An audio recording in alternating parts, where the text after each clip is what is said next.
Welcome, everyone. Welcome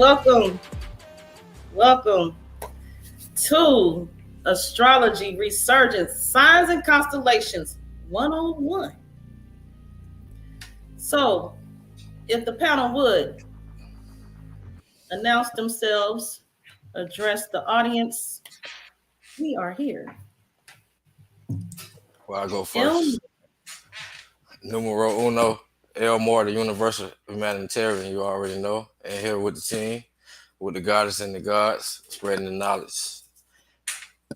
Yes, sir. You can hit me up on yoshimore918gmail.com, or you can call me, or on YouTube and search for some of my videos at Moore, the Universal Humanitarian. Yes, sir. On the top, I'm Uncle Jed, Uncle Josh Chanel. I'm trying to get the camera right. Uba Nefi upon the Buharu Maati. Anuk Ramatev Kweb. I'm Ramatev Kweb. I'm a practitioner of divinations. I'm also the one half of the Ma'at Raya, which is the DNA of DNA. You can find me on Facebook as Ramatev Kweb. You can find me on Instagram as Ramatev_Kweb. Visit my website at ma'atraya.org.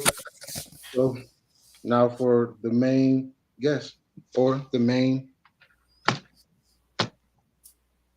topic. I'm gonna drop my laptop. I got it. Here. We good. We peace. Welcome, everyone, to Astrology Resurgence. Here this evening, we have come together again as a collective. We are here to discuss planets, signs, symbols, constellations. I am Ishram in my capacity today. You can contact me on my Instagram or Twitter account. You will also see me on my YouTube channel. Subscribe, comment, like the video, share the video, and email me. Hit me up on TikTok, Facebook, Joy Ishram, and of course, phone number. You can contact me. Now, we're going to get started, and we're going to have Ramatev Kweb start us out here with this PowerPoint presentation we have, and we're getting started. All right, before we begin, so what brought this about was that I still understood that a lot of people are not aware or wanting to learn or very curious about the term known as astrology. So when looking into this particular topic, we're going to discuss, starting off with, what are signs and constellations. So the thing about signs, people think that our zodiacs are signs. We were brought up to think they were signs, but we don't understand the nature of what the word sign means when it comes to difference between what is a constellation and what is a sign. So the display that you see before you, even though it's dealing with what is called the in many different cultures, is basically like the Mare de Lagoon, the Oduza Ifa, so on and so forth.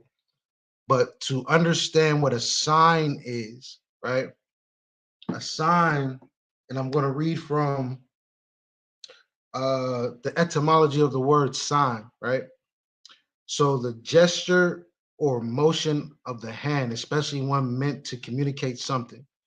In Old French is sign, S-I-G-E-N, sign, mark, for Latin signum, identifying mark, a token, indication, symbol, proof of military standards, an etson, a signal, an omen, a sign in the heavens, and then they quotate it with constellations, right? So they're trying to combine the two with each other. So I'm gonna go back to that slide when it's talking about, I was talking about the what a sign is. They tell you it's markings, tokens, things of that nature. When dealing with a sign, you have what is called a binary code. A binary code is something that is used to communicate, because constellations are known as a segment of stars. These segment of stars have patterns. These patterns come in ones and zeros or ones and twos. depending on what it is, just like in a Morse code. So when you're thinking about signs, just know that it's not what we think is a zodiac sign. Signs are certain markings that we were given that correlate with these signs. These zodiacs do have signs, but their signs are marked in ones and twos, as you see before you. In the next slide, I want to bring about what is symbols, or what are symbols. These are symbols that we know as signs. These symbols, or how you say sigils or markings in a sense, are a combination of something else. When you get into the realm of esotericism, I'm just going to make up a word, esotericism, you'll start to find out that these that you see before you is what we use in modern days. These modern day signs or sigils or markings also indicate something that we're all not privy understanding to. For example, we'll use Aries for example. Aries, when you look at it, they want you to think it's a round, right? But the thing about zodiacs, they deal with the seasons. So when you look at each and every sign and symbol, in the sense of when it comes to the zodiac signs, just note that you're looking at agricultural symbols and not what we think as zodiacs, because the zodiacs are a lot different than when it comes to dealing with what is called constellations, in a sense. And then I'll drop the floor if anybody else has more to add on to it.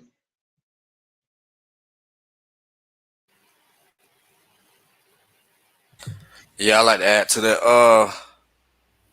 Yeah, the signs or glyphs are combinations of signals, energy signatures. Where, if you know what the definition of signals is where you take certain words and you take certain parts of the word, certain lines out of a letter, and you put them together and make a glyph or a sign, and they hold an energetic signature. So that's the purpose of the glyphs or the zodiac sign, and they hold power. So uh, other than that, yeah, the signs and the zodiaction. I'm gonna say the zodiacs really don't have a house. It's just a point in the sky from the constellations. So they just divide them up into 12 pieces. So it can get a little confusing, but once you get more advanced, you come to a better understanding. Yeah. That's all I gotta say about that one. Okay. And then when it comes to constellations, as the brother was saying, if we were able to zoom in a little closer, the constellations is what you will see on the far left, as well as the three on the far right. The three on the far right is what we will know as the deacons, or these basic segments of divisions that give about those houses, as the brother was speaking earlier.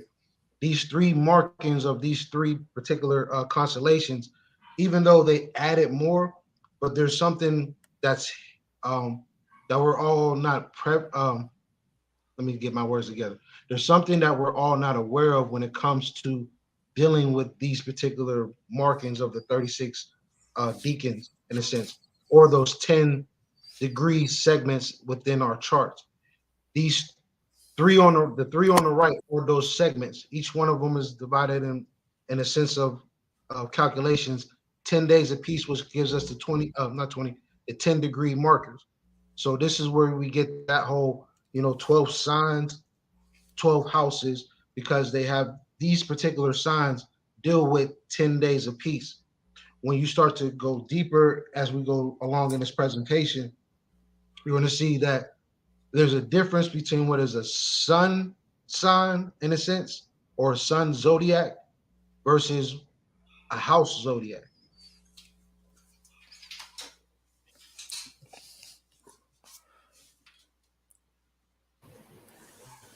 So again, this right now we're covering as a summary. We have yet to get into the actual presentation. We're briefing and preparing everyone for what's to come this evening.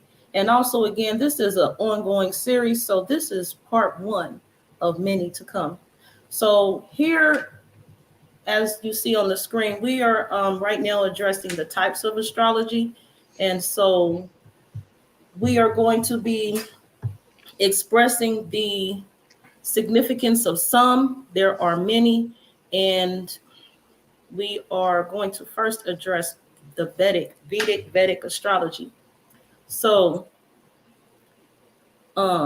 per a video, because we all have our share of astrology knowledge, per a video that I have in my archives, live and direct from India, I am sharing that information now on screen so that we can hear from another astrology student at this time. Anyone have anything to say as I prepared the video? Yeah, I got something to say about Vedic and Western. A lot of people got debates about which one right, which one wrong, but I can't tell you both of them right and neither one of them wrong. Both of them have their faults, you know what I'm saying? But it's just one operate outside the real and Western operate out tropical. And you know the degree varies from that. But both systems follow the same principle. All systems follow the same principle. But we'll get into that later. Mm-hmm. Mm-hmm. So me, what I wanted to do Tell is, us about the Joy Tish when it comes to Vedic astrology before we begin, and how Yeah, Vedic astrology is the oldest technique to predict. yeah.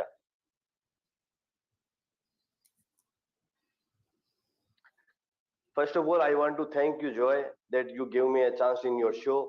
Thank you. I am also impressed to you that you also have a hug knowledge of astrology. You are also awesome. First of all, we will talk about what astrology is. Astrology is a technique to tell the position of planetary constellations and their movements and their relationship with we have with them.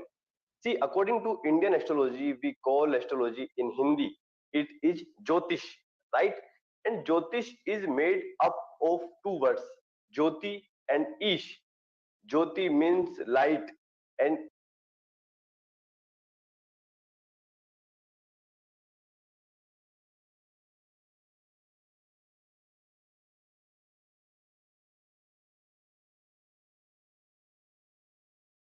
Now, I'm going to address the Joy Tish that he has already spoken of, and we're going to look at that now together. So, the Joy Tish, it is, as he mentioned, well, he was sharing the meaning of the word. So here it says science of light is what it means. Oh, let me read. Just let me read. Jyotish is a profound and mathematically sophisticated form of astrology that originated in the ancient Vedic tradition of India. It means science of light. Now, from what I have information and from that video, along with him, the joy actually means light, and the ish means God or knowledge. Also, personally, my name is Tisha, which Etimon is joy. So whenever I hear Joy Tish, I just light up a little bit. So that's my piece right now. Anyone have anything to share further? And I'm going to share more of Encore information direct from India as we go throughout, and his presentation aligns with what we're presenting. But that's my piece. Gratitude. so like when it comes to that word, right? It's almost like getting into the realm of what is known as the Akashic records, because it's like you're talking about light and then knowledge, right? So that way of the word, even though Akasha and was it Joytish, right? Joytish are two different things, but it's speaking of the same um basic principle for sure.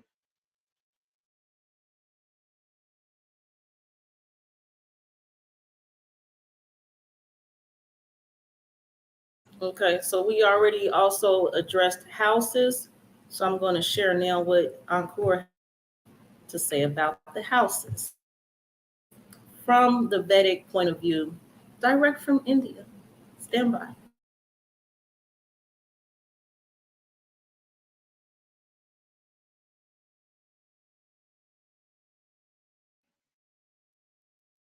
So yeah, According to Vedic astrology, houses are fixed. The horoscope and the zodiac sign in those expressions may be different in the horoscope of different person according to different birth chart. As a round circle of 360 degree is formed around us. In the same way, in horoscope, every house has been given 30 degree in the horoscope. So the total of 12 house has been increased to 360 degree. When we when any planet will travel in any of these expressions, means these houses, then it can travel up to 30 degree in that house, that it will move in the next house. Even there it will only travel up to 30 degree, like the moon transit in one zodiac sign for 2.25 days, and there are other planets which transit in zodiacs for a different time. Okay, so that's his piece and speaking on the houses, and we've already started to address houses this evening. And anything else we want to share at this time? Uh, I know we was going to talk about how the houses and the signs relate to the body, right? Or that for the in the PowerPoint. But the houses also relate to different parts of the human body and the human psyche, conscious and subconscious. And the houses show aspects of the stars or the patterns that you came to witness of this lifetime, and to show how you enter this lifetime, how you ascended into this lifetime from the ascension to the descension. So it's very important to get familiar with planets you have houses in and what lord of that houses is.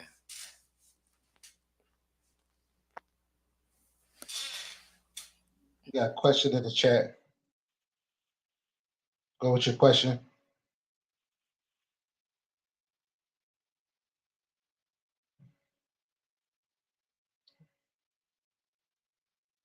Well, until then, so yeah, as a brother Oh was yeah, speaking, my bad. Excuse me, right quick. Tribe up 777-999. For those of you unfamiliar, the Emperor of Karmic Dynasty. This is Abdiel Ben Levi speaking from his updated YouTube channel. Yes, ask the question definitely. Ramutef, if you would continue. Gratitude. yeah, dealing with those body parts. So what the brother was speaking on is the terminology that he was using when we get to the part of that chart. Can you go back to the sign chart? Not that one. Let me see if I can do it. Give me a second. Yeah, this slide right here. You mind if I add it? All right, thank you. So looking at this chart, what the brother speaking on, even though you can't see my cursor, but on the far left of the screen, in between what is you see, Moon, Pisces, Hangman, Neptune, Emperor, Aries, Tower, Mars. Right. That is what he was speaking on when it comes to what is called your ascending, or they'll call it an abbreviation, ACS or ASC. The descending is on the far right side, in between the Justice, Libra, Empress, Venus, the Hermit, Virgo, Magician, and Mercury. That is the descending particular area. In certain parts of the chart, there's four corners of the earth that we are all born into. These particular positions, as the brother was speaking on, is what he was talking about when it comes to the the part of the houses, the part of the um, body part that you have. And then when it comes to that round, when we get a little bit deeper into it, I'll speak on that.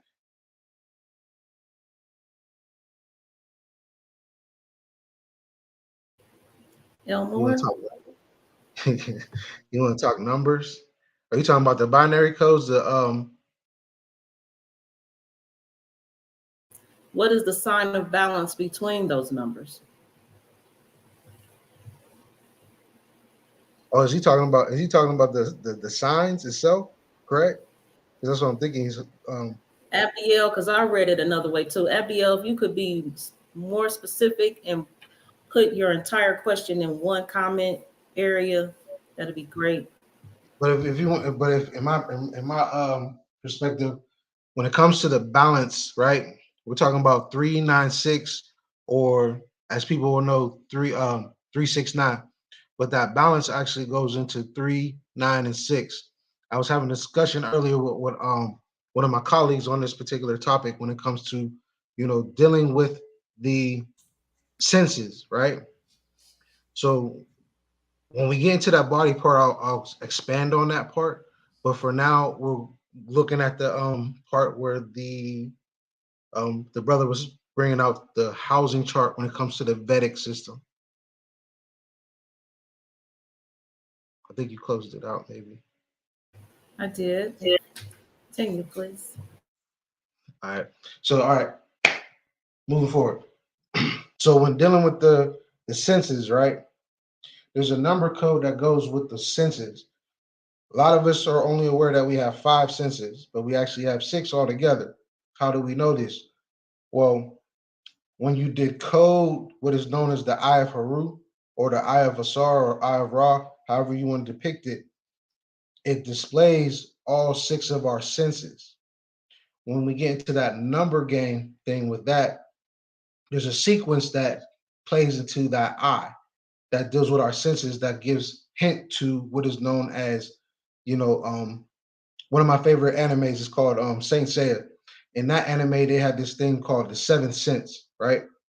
In this particular part, when we get into the body part, because I'm gonna stop right there. Once we get into the body area, I'll expand more on that whole number, that balancing number of the 3, the 9, and the 6. But we can continue.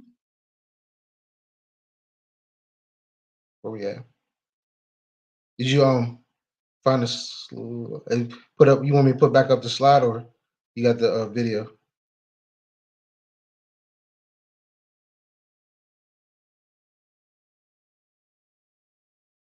All right, she got it.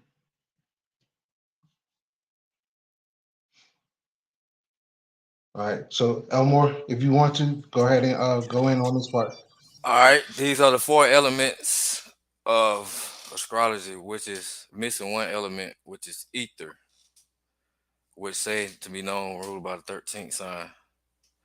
But anyway, fire, which rule over Aries, Leo, and Sagittarius. Fire signs is inspirational, confident, takes control, enthusiastic, fun, action, excitement, explorers, trailblazers. They don't want to inspire us to get things done. They don't want to take action. They don't sit around and wait for it. They just do it. But they need Earth to keep them stable, keep them grounded, so they can remain, down to Earth, which the Earth rule over Taurus, Virgo, and Mercury. I'm gonna say Capricorn. And Earth attributes of physicality, practicality. They rule over the rocks. The stable, live in the here and now, goal oriented, very patient, hard worker. Uh, they believe in patience, one step at a time. They could be a little materialistic, so they gotta watch that. But with having all that earth, you need a little air. You know what I'm saying? So you can use your mind, so you can focus. You know what I'm saying? Analyze things. And air govern 3 signs: Gemini, Libra, and Aquarius. And the attributes mental, social, analytical, fluctuate, needs to share their thoughts to the world. Writers, teacher, philosopher, intellectually stimulating, and they are the humanitarians. They want to see the world be at its best form. Then you got the water signs, which well, rule over 3 the signs: Cancer, Scorpio, and Pisces. These are the intuitive signs, very artistic signs. psychic signs, which I think all four of the elements and all the signs are psychics. It just all depends on how you utilize the energy. So no one sign is more psychic than the other sign or whatever. Uh, Passionately, emotionally, deep feelings, self-protective. They have addictive personalities, very private, very emotional, also, and that's it.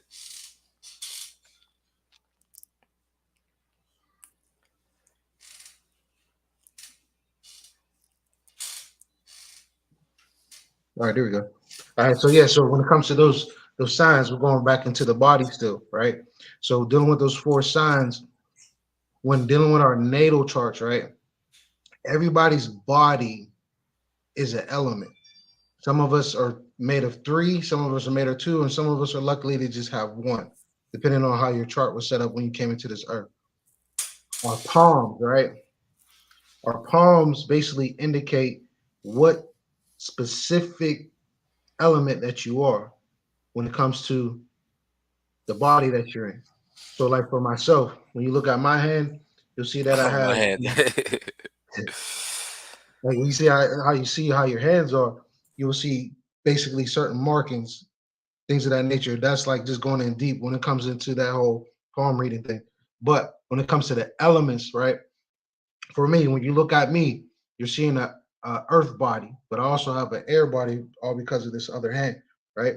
When it comes to let's go with Ishram, right? With me knowing hers, she has a water body, and then I'm not too aware of yours, Elmore, but when it comes into understanding that part of those elements, right? We got to understand that even our body is a sign, or how you say it, zodiac, in a sense. And what he described was like the basics of our character when it comes to depending on which one is your rising sign. Those are the basis, your main character, the person that you are on a 24/7 day, not the person on the inside. When we get to the planets, that's when we end up going deep. So now we're going to move into the next part of the parts of the of astrology, different types of astrology. We're going to the Chinese, right? So the Chinese have a very, very, very complex yet um, beautiful method, right? Chinese astrology is just like everybody else's. It's everybody has the same ground rules when it comes to the houses, but in this case, they go by a number sequence, or like I was saying earlier, they deal with signs, they deal with numbers, they deal with binary codes. When you start to go deeper into their main practice of astrology, then you'll start to understand what it is. As the brother stated earlier, when we're talking about I'm sorry, five elements. When we deal with that Western, they only keep us stuck with four. When we go to Vedic, we get stuck with four. Now, when we start to move on and start to see into different parts of the realm, you're going to actually see that there's actually five. The easiest way to find out about the five is literally look into the Chinese zodiacs. The way that they have it is that they don't have air. They have what is called wood. They don't have ether. They have what is called metal. But when we're talking about these energies that we're speaking of, right? So when we're talking about um, fire, right? And fire to them in your mind's eye is energy that moves outward. Okay. When you're dealing with metal, right? Metal is a vortex in all realms. It's all vortex, whether it's magnetic or electric. When it comes to water, water always flows down. It's energy that flows down. When we're dealing with wood, wood is what flows up. And then when we're dealing with earth, earth is what energy that flows in. So when you start to see certain practices, let's say in martial arts and things of that nature, when you start to study these movements that they do, right? Just know they're practicing these five elements right in our faces, and we're not really catching on to it. When we do certain martial arts, when we're extending, punching, thrusting, blocking, things of that nature, those are all forms of elements, but in a physical use. When it comes to their signs, though, or their zodiacs, right? Oh, you he want to go into that round. We'll talk about that when we get to the zodiacs. We'll get into that when we get into the zodiacs. But when we're dealing with the Chinese zodiac, right? They have a method, right? Every year is a sign. It's either between the numbers of 1 and 9, right?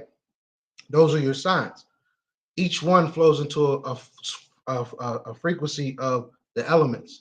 Each element also has a flow when it comes to their 12 zodiacs, right? From the rat to the pig, from the rat to the pig. Every year, they have a notion of what sign we're in. When you start to correlate it with Western, you're going to correlate it with Aries or Gemini as the rat. But in reality, when you really study their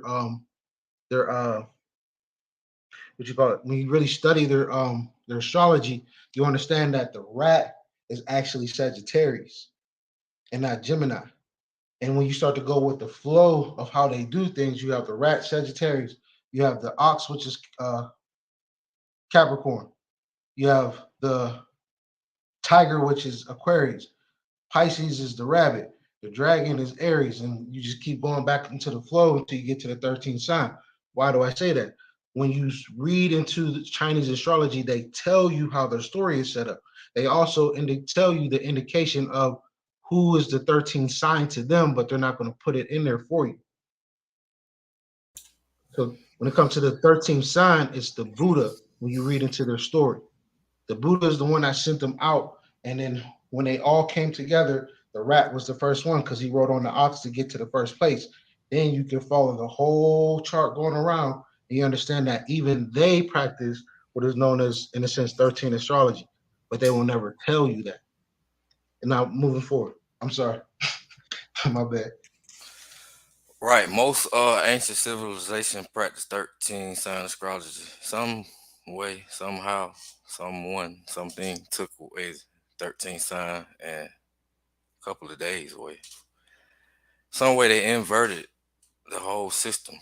That's what I'm trying to, that's my research now. I'm trying to figure out how and why. But some way the whole system be inverted. Like everything really vice versa.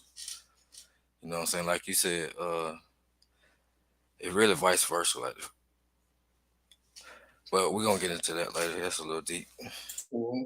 So now, when it comes to this part, right now, we're going to get into the other basics parts of the houses or the body, right? Stepping into the body. These are the three main parts of our characteristics when it comes to. Oh, you're doing. Oh, my bad. I see this the chart. So before you use the chart, with Aries always being the first house. My thing is that why is Aries always the first house? If we go back into history or back into his story or just back in time in general, there is a point known as the spring equinox, right? Tropical is supposedly to be set to the spring equinox. When it comes to when it got implemented, it was during the time of a lot of downfalls over in different countries or continents in a sense. In this particular case, we're talking about Ptolemy and the Ptolemaic era, in a sense, or not even necessarily the Ptolemaic era, but we're also talking about. We can also go as far as what's his name, Alexander the Greek. So during this time period, you have that 2000 mark that we're all been privy to. This 2000 mark is literally, if we go back to the broadcast that we did for the New Year's, I gave an introduction of the spring equinox when it was actually in Aries. So when it comes to dealing with these signs, houses, and great years and things of that nature, the wheel that we had displayed before everyone, that is a whole diagram of what our ages. Ages go, they move 1 degree every 72 years. If you do 72 and you basically do the numbers in a sense for every age that we're supposed to be in, what you're looking at when it comes to the houses are actually um what is the word? Are the ages. I'm sorry. They are the ages. When you do 72 and you do it in a 30-degree manner, you get 2,160 years for every age that's in there. From that, you start to follow the system as we start to flow into the time, because that's what it's all about. It's helping us all connect back into that flow of time, because we've been going against time in our consciousness and not realizing that in order to get that free will or that passion, we need to flow with time. How do we flow with time? By understanding what we're looking at.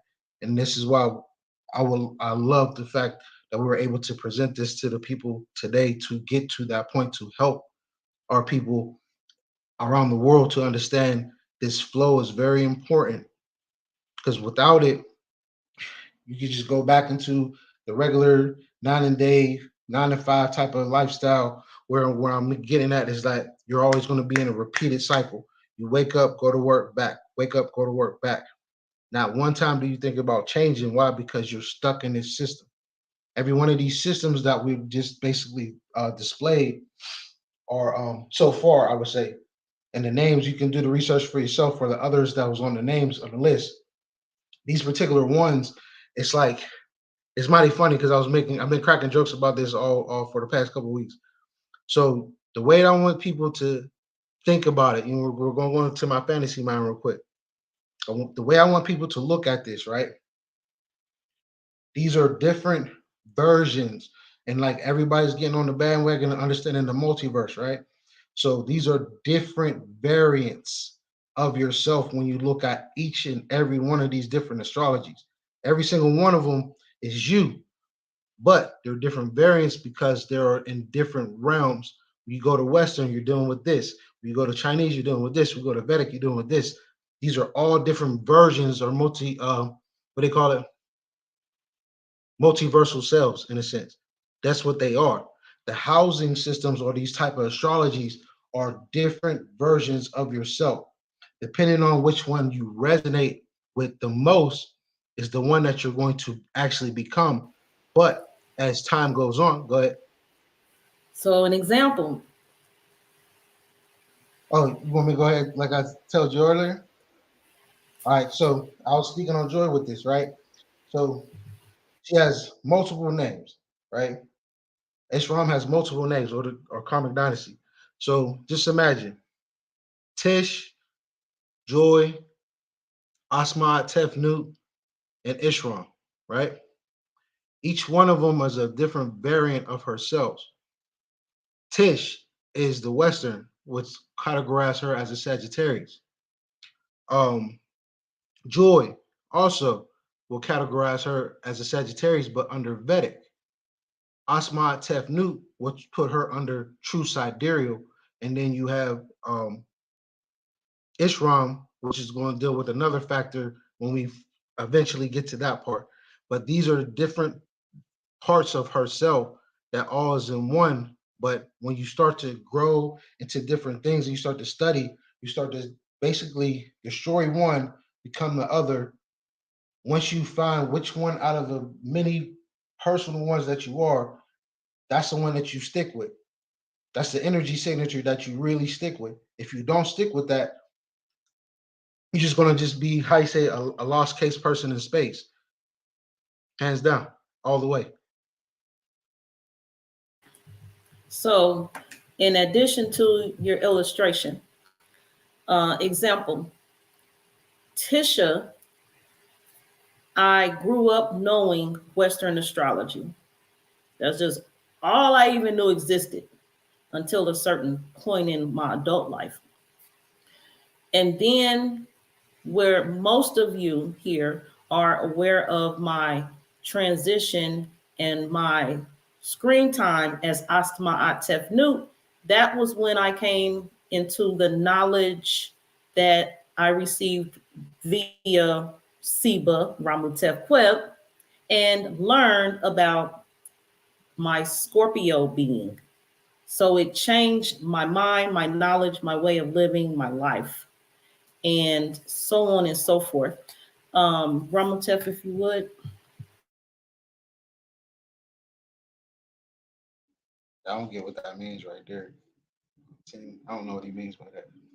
What? He said I have about 10 more vibrations. I don't get that. Okay. Abdiel, Cut that out. He has 10 Oh. more questions, Oh, but he okay. actually he has many questions. As he said, he has is questions. So ask your questions. We'll get to them in the presentation. And if you have a question that's not part of the presentation, we will make it, if it's a subject matter, we'll make it a part of the presentation.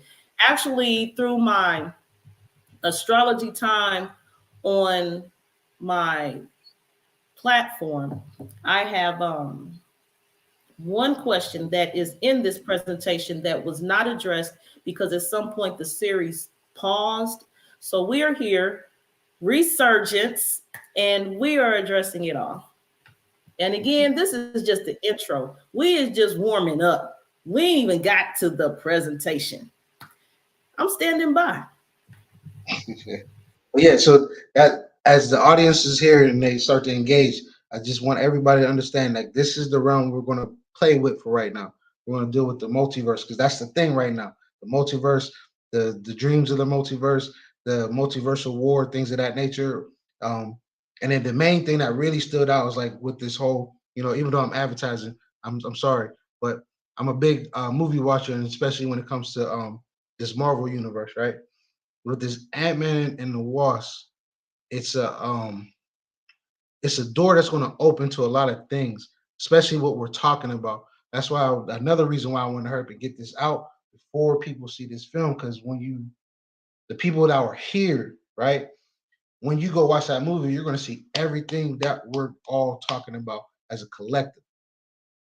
So I want everybody to understand these are the multiverse show. So now we're going to get into the realm of what is called the I don't even know the right way to call it, but I just call them aspects. This is my version of aspects. So there's 3 different types of aspects, right? Mutable, fixed, and cardinal. The best way that I learned about these 3 aspects, and we go to the next slide. This is how I learned about each and every one of these 3 aspects. I'm a big, like I said, I'm a movie goer. I'm a Star Wars fan. All kinds of stuff. Anything that's supernatural, I'm into. So the positions of each and every one of these that you see, the Jedis, the Great Jedis, and the Sith, this is mutable, fixed, and cardinal. When you start to look at a person's personality, right? Even though I'm going ahead, but there's 3 ways to break down a person, right? You have the rising, the sun, and the moon. That's the basics, right? When you start to include this particular type of analogy, this is me giving my own personal way of teaching that I taught myself. When it comes to anybody who has a mutable sign, we go back to the last slide. Any person who's immutable, they have you all categorized. You have basically the 4 main signs that are mutable. They're all considered Eastern, or how you say coded as Chinese cardinal points, which are Gemini, Pisces, Virgo, Sagittarius. Those are their cardinal points. When it comes to the fixed signs are basically people are starting to get close to, because these fixed signs are the signs that are on the 4 corners of the Great Pyramids, which are Leo, Taurus, Scorpio, Fucus, and Aquarius. These are all fixed signs. Then you have the cardinal signs, which is dealing with the cardinal points of Western or tropical, which are Aries, Cancer, Libra. Who am I missing? Capricorn. Yeah, Capricorn. Yeah. So when it comes to magic, going back into like way back videos too, when it comes to magic, right? When you're dealing with mutable signs, right? These are the individuals I like to categorize in these 3 categories: messiahs, disciples, and prophets. But I did it out of order. Mutable people are what you would call messiah-like people. When you get to the prophets, that's what you're dealing with, fixed signs. When you get into disciples, it's always a cardinal sign. When you really sit back and think about it, because how a person approaches you, like for example, what do my rising say? I'm always comfortable telling mine. So I have a Taurus rising, right? So when people come to me and they talk and we get to know each other and stuff, they'll have that attitude like I'm a prophet, basically. When I start talking and things of that nature, when they start to really get to know the inside of me, they see me and respect me as a prophet. When it comes to that moon, that energy, I have a Pisces moon. That energy that I carry is a Messiah-like energy. So when you start to really decode what I am, I'm just a gray Jedi with the freaking I'm just basically a whole Jedi, but I have a lot of gray Jedi ways. When you look at the codes and things of that nature, every single one of these codes or how these zodiacs or categorize these zodiacs act on a 24/7 basis. And then before we go in on this next part, I'm just going to yield the floor to everyone else. No comment.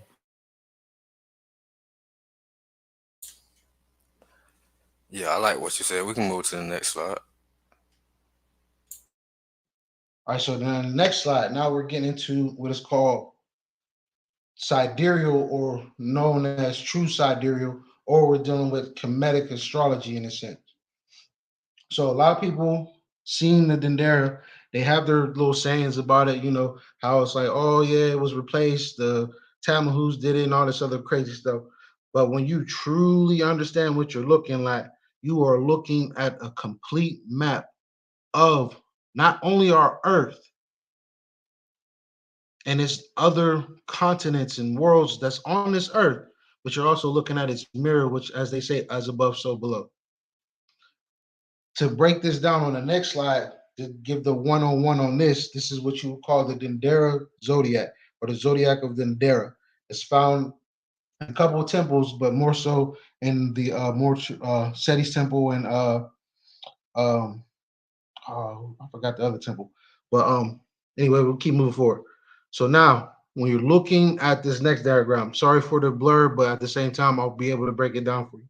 So on the outermost ring, you're going to see all these figures. If you look to the bottom left part of the screen, you'll see the word deacons. Deacons is what I was describing when it comes to the formulation of what is known as houses, or the bodies, or the temples, right? So I'm gonna break down a certain word known as, oh man, did I mess it up? Yes, I did. Called the word houses under what is known as etymology, right? So houses, right, is at the base of it in a Gothic, because anything that's Gothic or Gnostic, I always see it as basically true, right? So in Gothic only, its name is Guhus, Gudhus, which means temple. Now we understand as we go farther in a lot of our brought up in certain traditions. Now we understand that term where they say, your body is a temple, right? So houses is dealing with the body, as the brothers explained earlier. It literally means God's house. Literally means God's house. Gudhus, Gudhus. Right? Yeah, it's a scripture in the Bible where it said, in my father's house there are many mansions. This is what he's talking about right here.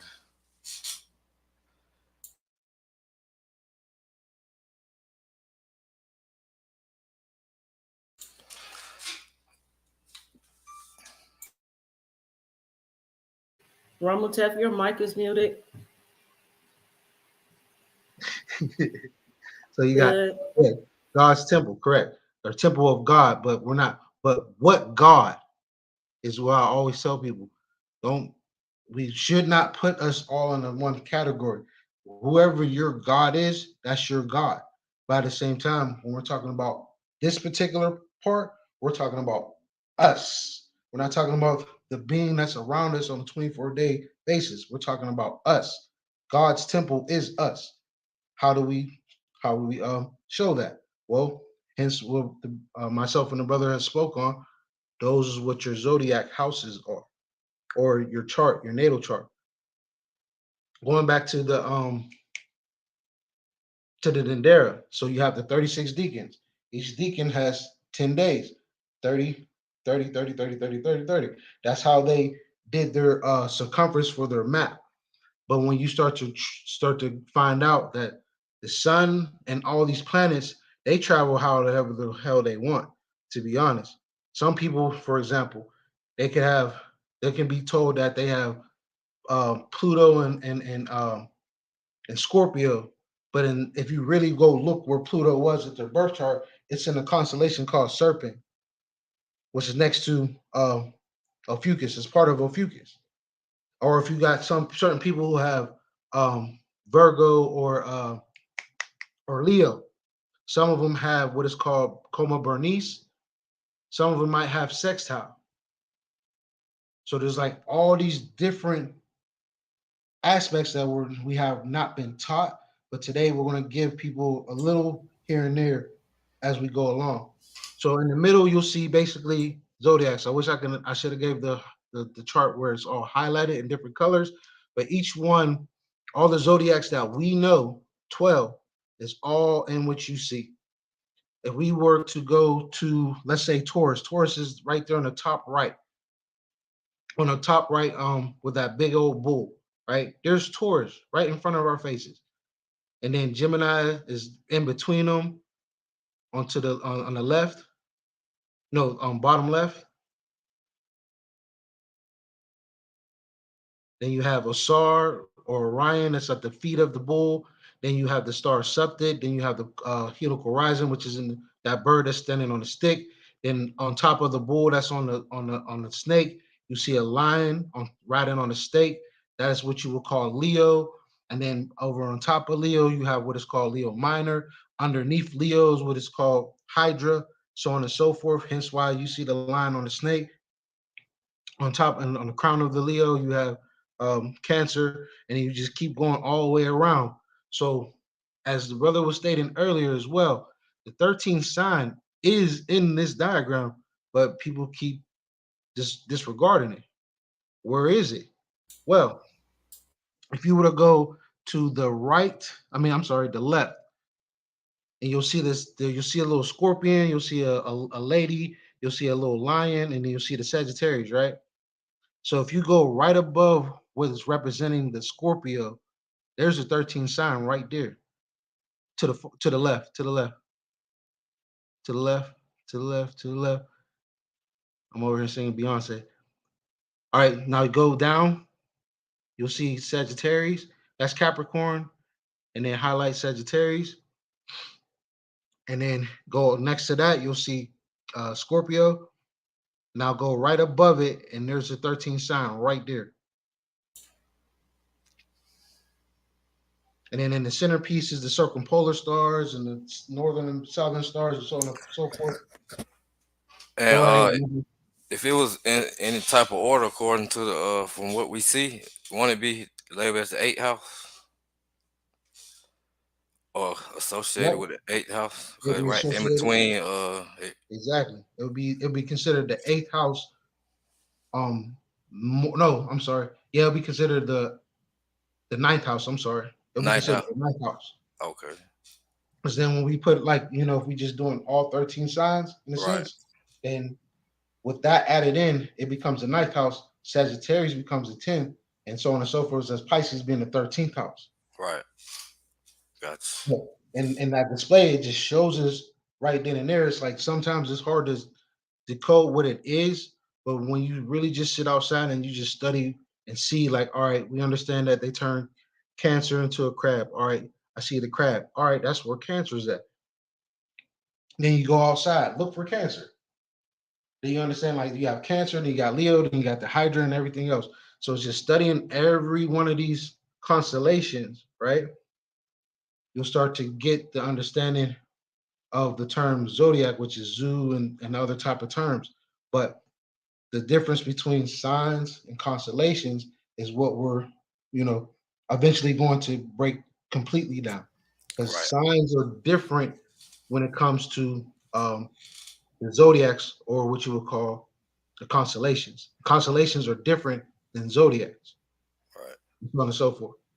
But I'm gonna Yeah. let you go ahead. I'm gonna let you go ahead. If anybody else got more to say, let's keep it going. If Yeah. not, I wanted to go back to the word deacons and where that originated from the church.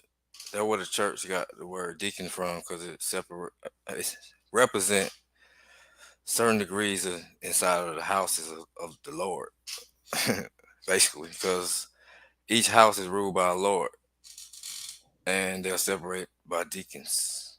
Same way mhm, in the church. And let me see what else. I think it's time for us to update and come up with our own system.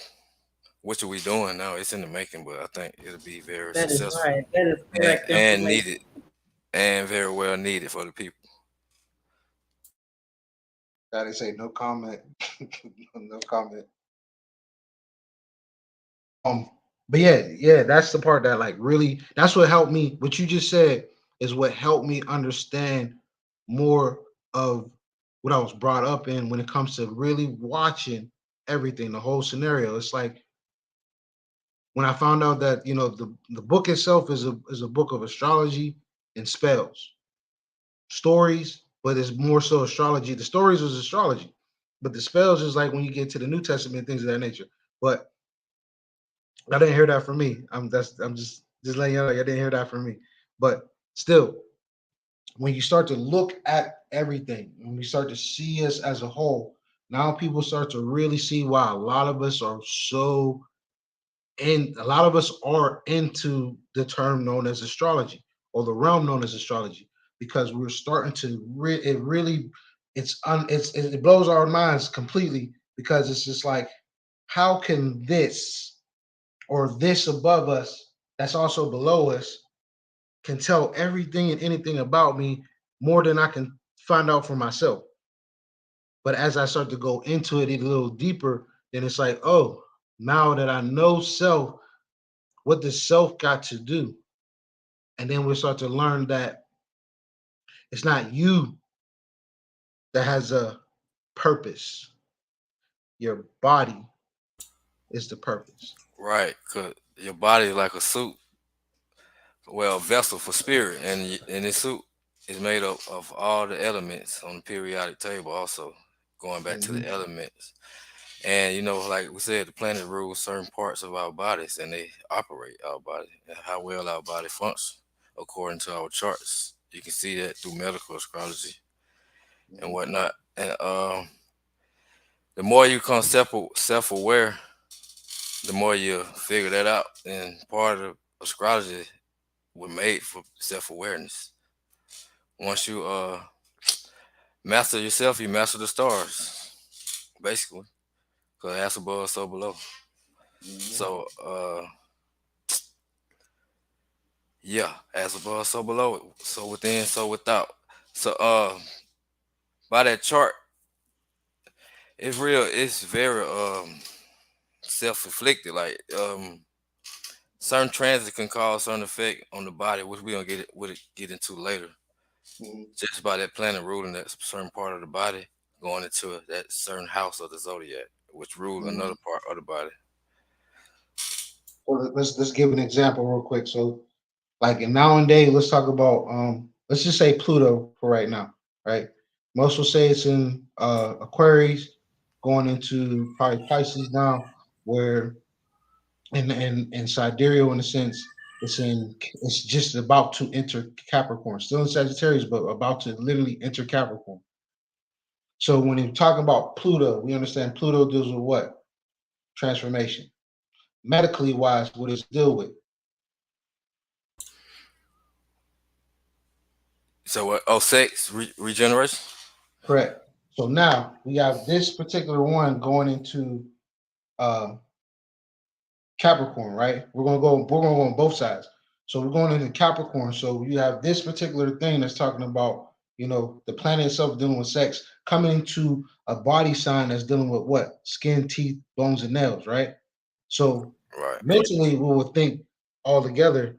I gotta be careful with my partners that I be around because these particular people can inflict any type of things on my body when it comes to my skin, my bones, and teeth and nails. We're basically saying like too much of it with too many people is going to eventually give you some type of form of cancer or some type of form of skin disease or some type of transmitted disease. Now let's go into it being in Aquarius right now. Aquarius is dealing with, let's say, well, Aquarius, in my understanding, is dealing with, the community in a sense. But in medically, we're talking about your veins. We're talking about your blood vessels. We're talking about the parts that connect your ankle and it goes all through your body. Now you have this particular planet that's in there as well. So what is it telling you? It's basically saying the same thing. Be careful who you lay with all the way. That's all, and both sides is basically giving it. Be very careful who you lay with because these this particular era that we're literally about to move into, a lot of us who have not taken care of ourselves because of this whole pandemic, those who got certain taps, I don't know I don't want to get into trouble, but certain taps, they're carrying something that we don't even realize is going to affect us in the long run. And I'm sorry to say that, but it's very real. This planet, all the planets, really, we got all these planets in different areas. Most of them is in that um, from Aries going on down. Going backwards from Aries to Pisces, all the way to basically Sagittarius. No matter which way you see it, it's from Aries all the way over, or Taurus all the way over, because in Western they'll say it's Uranus is in Taurus and not in Aries, but we all know it's literally in Aries. But when we start to look at it on a physical side, when we get to the body chart, eventually, first I'm gonna allow Joy to go ahead and speak on a certain particular topic, which is talking about the Al Majestic. But before we go in, go ahead, brother. Yeah. Uh, yeah. Yeah. What I about to say? What were we talking about? I was just had so many thoughts in Now my he said head. he's talking about the body parts, like we Right, just right. Pluto and Capricorn. I got you. I got you. Pluto and Aquarius. Pluto entered Aquarius about 2024, right? Or 20. Yeah, next year. yeah, So yeah, for them, yeah, correct. yeah, okay. So Pluto represent things that's hidden or crime. Aquarius represent the internet, so there can be a lot of internet crime activity going on, like death on the internet. Even we see that now, sex on the internet. Like everybody, Facebook turned to a little porn hub, but now that I see, like, you know what I'm saying, it really coming to effect right now, and it called major effect on the people as a whole, as a collective. And Pluto can be like hidden things, and Capricorn right now, like well, Capricorn rule bones, a skeletal system, so there can be some hidden body skeletal systems can be found dug up right now with this energy in the universe. So a lot of ancient bodies and ancient artifacts can be found right now. And when it enter Aquarius, it gonna be a need for us to control our freedom, or somebody gonna control our freedom, because Pluto represent control and Aquarius represent freedom. So when you put those two together, you get control freedom, or you either control your freedom. So some type of way it gonna be where we have to choose between Pluto control or the internet. Some people saying we're gonna get, but like the mark of the beast, people getting chips. That's that type of energy right there. Pluto and Aquarius being controlled by electronics or internet type of energy. Talking about the cyberpunk era. That's what we talking about. Right, That's what we talking about going into a whole right. cyberpunk era. It'll be crazy. It's But then, actually in full effect as we speak. mhm. And then And here's the other part going on Capricorn though. What does also Capricorn represent as well when it comes to that Pluto coming into Capricorn? authority.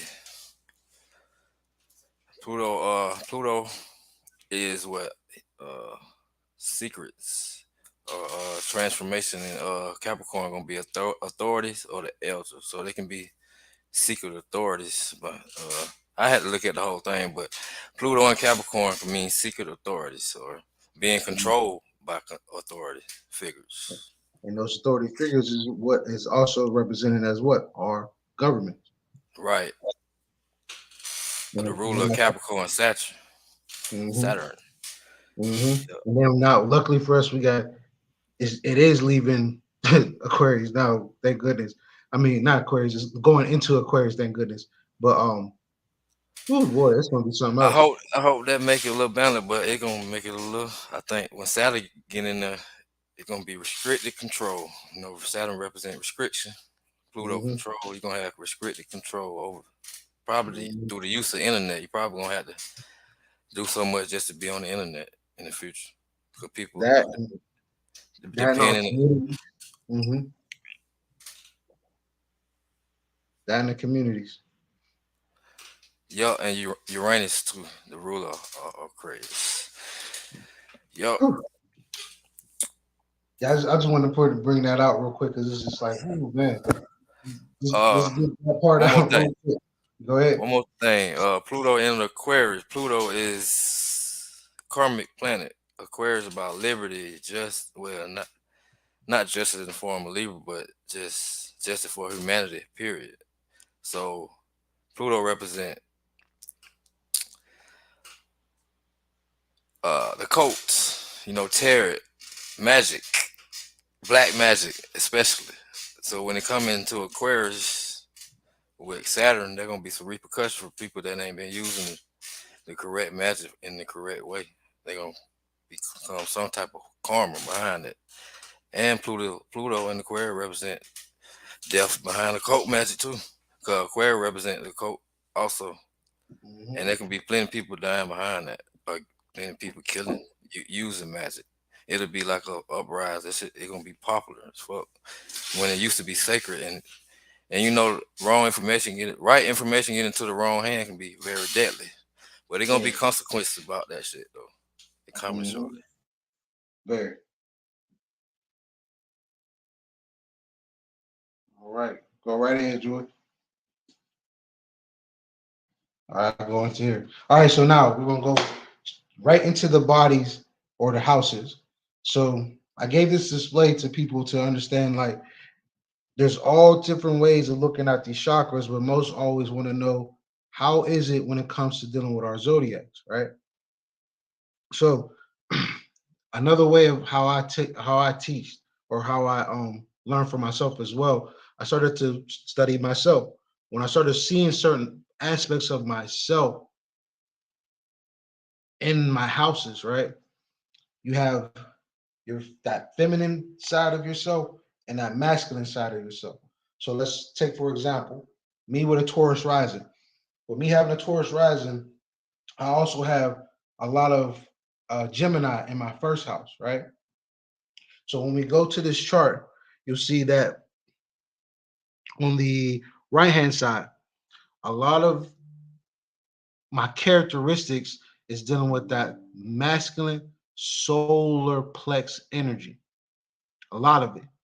And as you go through my whole entire chart from was that Gemini is at the root, then we go straight into Cancer, which is my third eye in a sense. Or no, I'm sorry, the crown in a sense.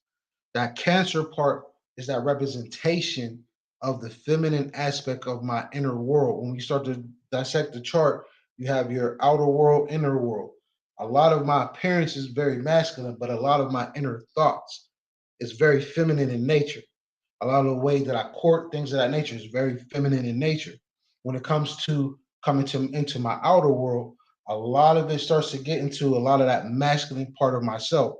But until it gets there, a lot of about me particularly is dealing with a lot of feminine energy. So it's like I'm like a yin yang symbol when it comes to this. When it comes to a majority of myself is my inner thoughts, I would say, or my inner being is very feminine in nature, or a lot of my outer being or my physical being, a lot of my manifestation of my realm is very masculine. When looking at these two, to break it down so people can understand, there's only two signs that are basically in Kemetic studies that are basically both male and female. Kepra is the one Kepra means he, she who evolves. When you start to look at Cancer, a lot of Cancer's nature is being ruled by the moon in a sense, right? That's farther down the line though. But when it comes to that body, the crown, right? Feminine crown deals with Cancer. A lot of these individuals are very powerful when you start to think about it. They're also a lot crazy. Some of them are crazy. No offense to those who have Cancer, anything in their trait, but a lot of them have not necessarily crazy, but they have this particular thing about them is if you cross them or if you truly hurt their feelings, it's the wrong thing to do. Out of any of all the zodiacs that we speak of, they're the ones that you really do not want to double cross for sure, because most of them are what you would know the real serial killers of this one. But going down the list, so you got the segment part, the third eye. Then you have the who am I missing? You have not my Aset, which is dealing with the throat. Then you got Ma'at, which is dealing with the heart. Then you have the solar plex, which is dealing with Scorpio. Then you end up dealing with the 13th sign, which deals with the actual solar plex. Then you get to the root chakra, which is dealing with Sagittarius. These are all feminine connections to those chakras. So when most people don't understand, you have chakras in the front, you got chakras in the back. You got chakras all over through the body, which are called meridians. But the main ones that we're always talk about is those seven. But we don't understand that there's seven in the front and seven in the back. Then you get into the Kabbalah tree, you start to understand the body and the Kundalini. Basically, is what I'm talking about when it comes to that particular slide. For the next one, what's the next part? Oh yeah, basically what I was talking about. Understanding that this is really, and I'll say it, this is really our natal chart at the end of the day. We were given a system that's westernized, right? Why not one time it's the more thing is like questioning. Why would they put planetary sigils in this particular tree or Kabbalah set or the Kabbalah tree in a sense? Why would they do that? When you start to get past the disc, if you go down to the bottom, whereas we're talking about the Earth sigil, right? That's our astrology chart. Everything about that symbol tells you our astrology chart or natal chart in a sense, as we describe, or transits or hurrah, whatever.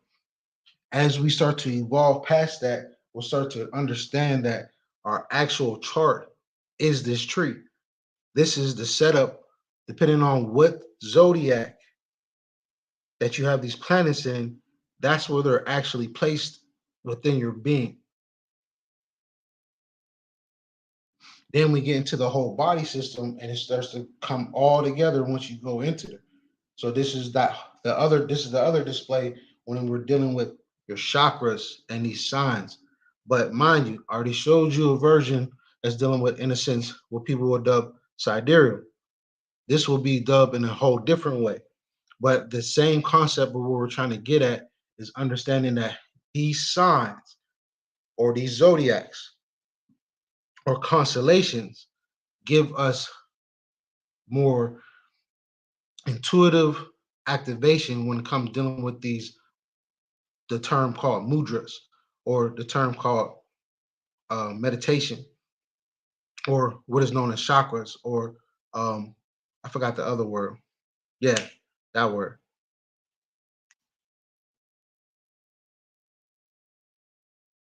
And then the other part about it is like the one thing that I learned when I'm dealing with the rising sign, particularly this one.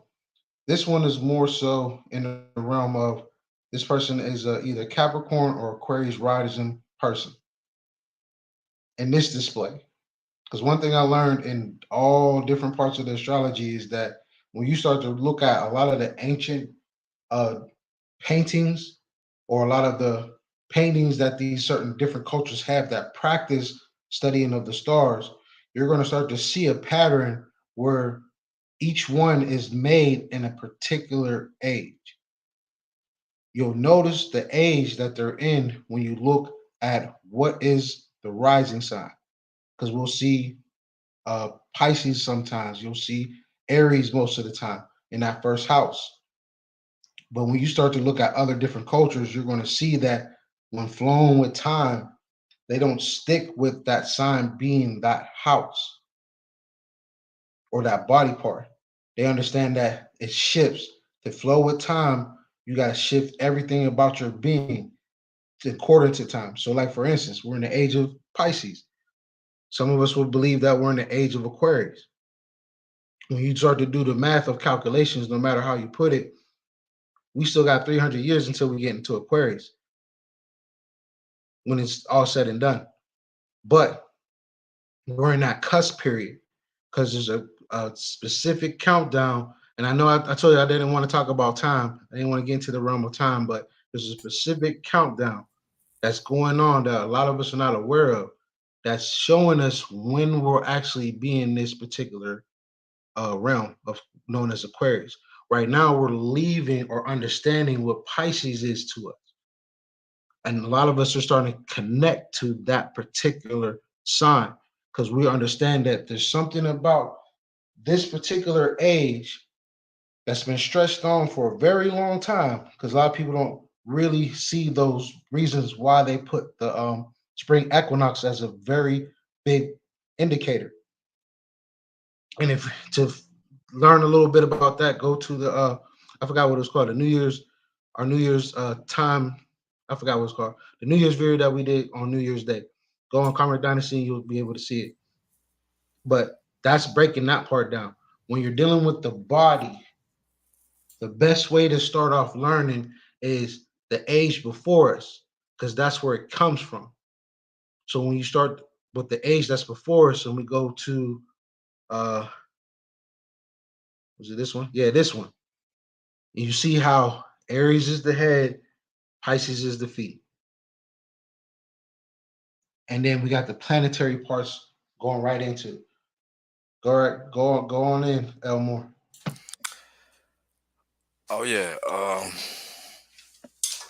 I want to say something about the age. Even though I think we're not in the age of Aquarius yet, I noticed from my experience through watching transit that the sign take effect before it even entered the house of the sign. Like the next sign had it carry over the energy before it even entered that sign. So it may seem like we're in that sign, but we might not be according to the stars at the time.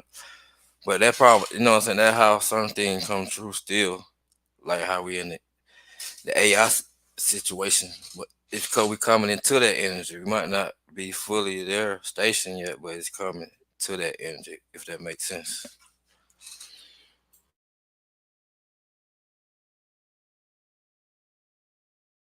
And you go back to that slide, I'll break that down for you. Yeah, the sun, which is solar, represent the heart, which govern Leo, and Leo and the sun govern the spleen, lower back, and the sun, right eye. And people with bad aspect to the sun or not so good Leo placement can have heart trouble. Have any trouble to any of them names I just called. You can have trouble to your spine, your heart, lower lower back, or yeah, your heart, spine, and your lower back, or a heart attack. So you know they go with the heart too. And the moon gonna govern the mind. The moon govern the mind because the moon is how we process information subconsciously. And people with weak moon can be like mentally unstable or whatever. But I'm gonna go for it. Saturn gonna rule the bones and the joints, which rule Capricorn. Mercury Mercury rules the lungs. To me, I think Mercury rule anything dual, like the two arms, the two ears, two eyes, two nostrils, two lips. That's what I think. Two sets of toes, two sets of knees. I And agree. Mars going to rule. What is it? What is it pointing to right here? Sexual reproduction. 'Cause I think they got that to rule of Scorpio. Yeah.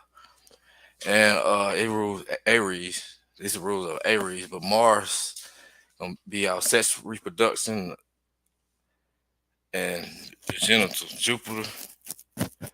Jupiter rules Pisces, which govern the feet, the lymphatic system. Uh, yeah, and Venus,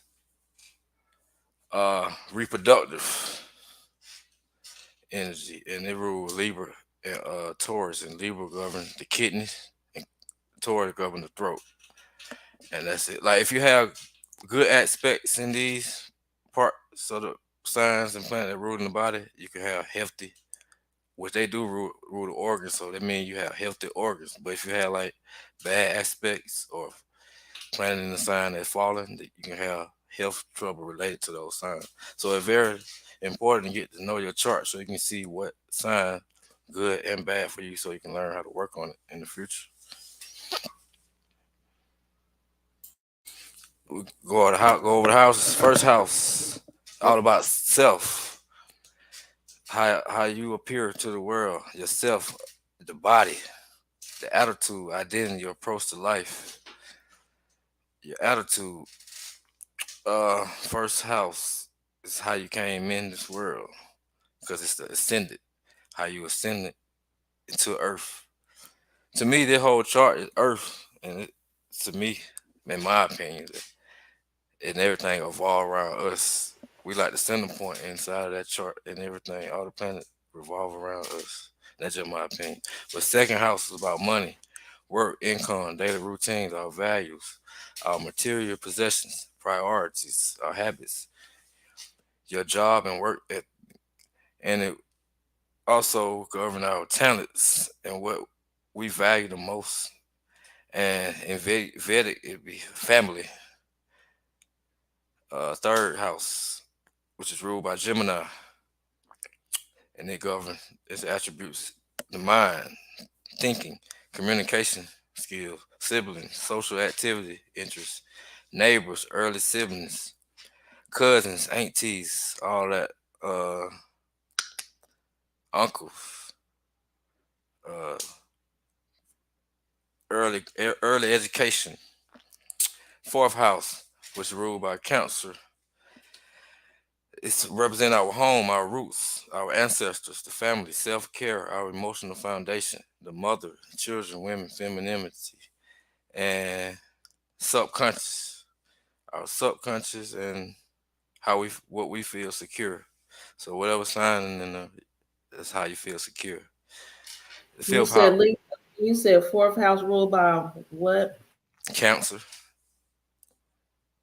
Okay. Yes, Cancer is ruled by the fourth house. It governs the fourth house, and the fifth house is governed by Leo, which is romance.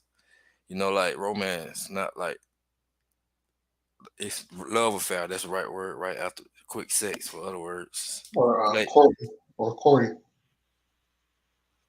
yeah, play Courting. courting. Yeah, creativity, fertility, childlike spirit, joy, self-expression, drama. This is the house of intelligence. Also, this is the house of performance. This is the house of creativity. I already said that. So we can move on. Sixth house, which is ruled by, governed by Virgo, and it attributes cover the health, your routine, fitness, systems, analytical nature, pets, work habit, organization, sense of usefulness, service given. Yeah, this is how we serve, how we come here to serve. Whatever sign here lets you know how you serve the world. And seventh house ruled by Libra, which rule relationships, our marriage, contract, business partners, sharing interpersonal styles, any kind of negotiation, any kind of court cases. That's seven house related.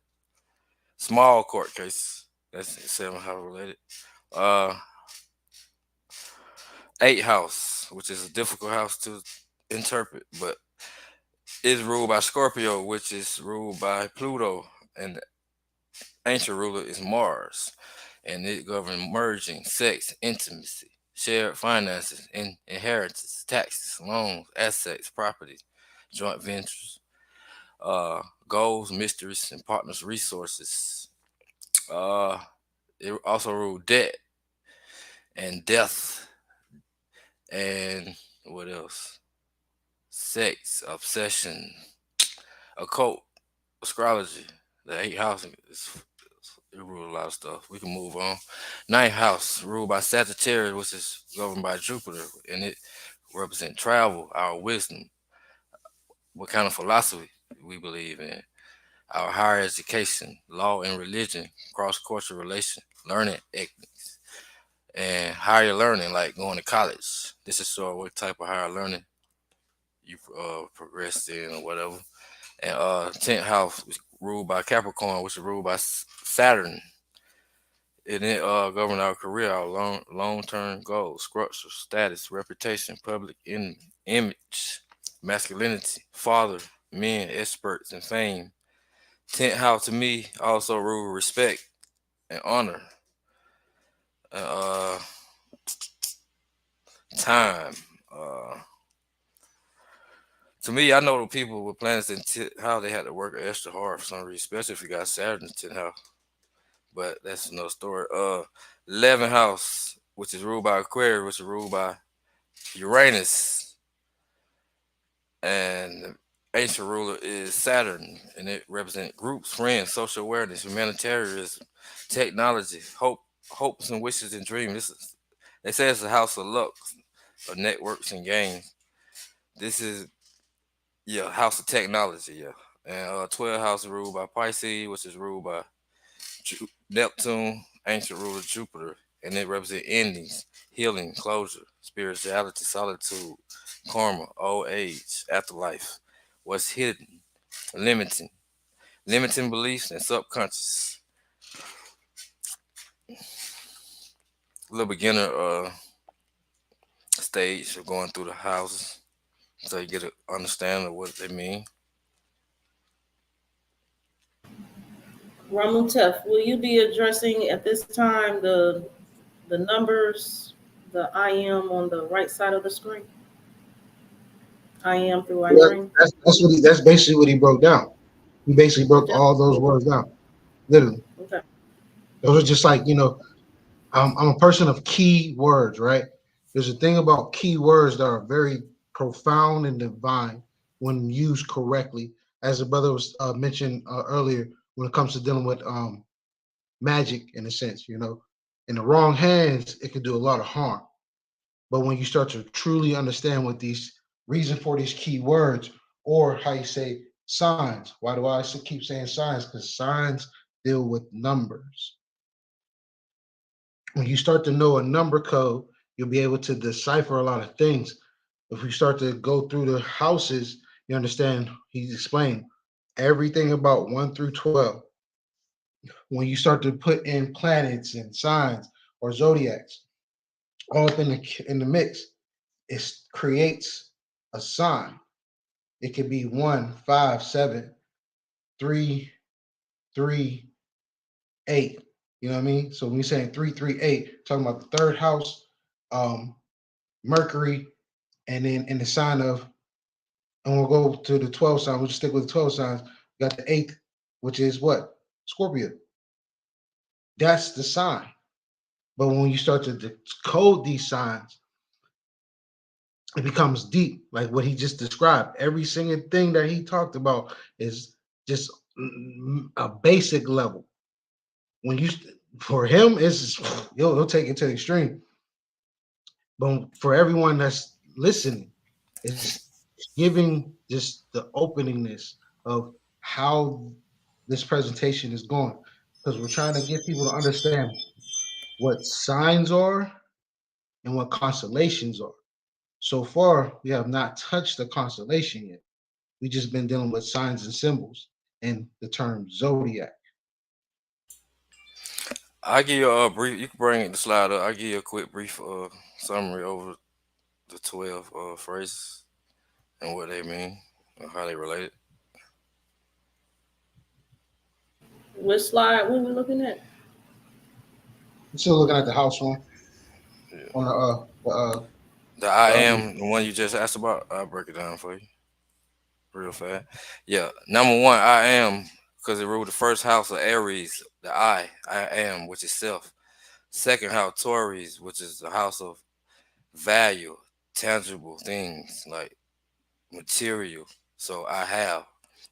Number three, representing third house, which is Gemini, which ruled the mind. So I think is the phrase. Number four, which is ruled by Council, I nurture. Because Council is the home of family and self-care and emotional foundations, which is nurturing. And the fifth house is ruled by Leo, I express. Because creativity is one of the rawest form of expression. Uh, Seeing way. You want me to speak on seeing way? Well, no, that's what I mean by signs. That's basically what I'm getting at. That's what I mean when I'm talking about signs. Oh yeah, I know. Yeah. I was waiting to see who was going to bring it out because it's like that's what it is. Right. Signs or what? Sine waves. Sigils Right. or sine waves. The brother Elmore gave a hint when he was talking about the energy that's in it.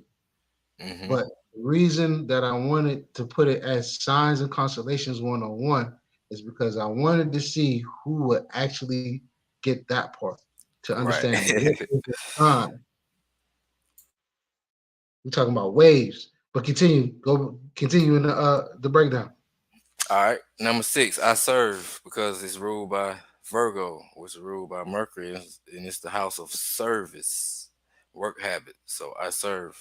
And six house, how you serve humanity. Seven house ruled by Libra, and it's ruled relationship. That's why the phrase I partner. Eight house is ruled by Scorpio, which is ruled by Pluto, which govern transformation and regeneration, which regeneration called circulation. And that's why I circulate. Uh, Ninth house ruled by Sagittarius. Sagittarius is for short distance trip, not cross country but cross state. So that's why it's called I Explore, because going different places you are exploring. 11th house ruled by Aquarius, which is ruled by Uranus. Now I skip on it. 10th house ruled by Capricorn, which is I achieve, which rule career and long term growth. And in order to be successful in career and long term goals, you have to achieve. 11th house is I aspire, because it's ruled by Uranus, which rule humanitarianism and hopes and wishes. So that I aspire. And 12 is ruled 12 house ruled by Pisces, which is ruled by Jupiter and Neptune. And the 12th house is the house of dreams and sleep and bed pleasure. So 12 is I dream. That's a good quick analysis of that. So you have a better understanding like what the phrase actually mean. Mhm. So and then if you go back to the chart, I'm gonna give you another way to look at it. So most of us, remember I said earlier about um time literally moves clockwise while everything else or us move counterclockwise. When coming into after you start to master self, which is reading the chart going counterclockwise, the next step is to learn how to read it clockwise. The clockwise version is very interesting. It's very interesting once you get to understand it a little bit. But all it is that you're taking what he said and you're flipping it. 12 is 1, 11 is 2, 10 is 3, etc., etc. That same concept of the I am part explains to a person that I am the dream, because we understand as first house being I am, right? But now it has turned to I am the dream. And you just keep going and flow. Once you complete both sides, it's like basically how you say sound cancellation, noise cancellation. I'm sorry, because that's the whole thing about astrology is to understand that particular part. Once you know self, now let's know how self operates. It also tells you how long we're supposed to live on a chart and things of that nature from year one all the way to 120 years. We were also supposed to be blessed to live 120 years, but how society and certain practices in this realm has done to us, a lot of us are lucky if we even make it past 21. So as we go further into these houses, we're understanding like we're showing you the body. More have displayed the temples of the body. He also has broken down every part of the body from head to toe in a very spiritual manner, as people will put it, or in a scientific way or a medical way. Now we understand the body. Now let's go deeper into the body. Going deeper into the body, we're talking about planets now, because that's the real, how you say, constellations. But before we get there, go right ahead, brother. Yeah, this is a picture of the 12 disciples, which represent the 12 zodiac signs within the zodiac wheel, which is you have 3 months of spring, 3 months of summer. You have the sun in the middle, which sometimes I think the sun can be Ophiuchus, but that's for another section. But we're gonna let it be the sun right now. And sun in the middle, then you got 3 months of autumn and 3 months of winter. And basically just all the zodiac sign and their elements for real. Basically that's what they showing you. You can go to the next slide, I think. I want to read the next slides, Before you and go in, then, yeah, before you go in, I want to read the next slides, and then we gonna go into another slide. But I'm gonna pause after each slide for input, feedback, value. I appreciate y'all. I appreciate you. Okay. I thank thee and praise thee, O thou God of my fathers, who hast given me wisdom and might, and hast made known unto me now what we desired of thee. For thou hast now made known unto us the king's matter. Feedback, or none at all. Moving forward. And he changeth the time. Wait. What? Nah, because I never seen this part. So We had additions. We're always building and growing. I hear that. You ready? Okay.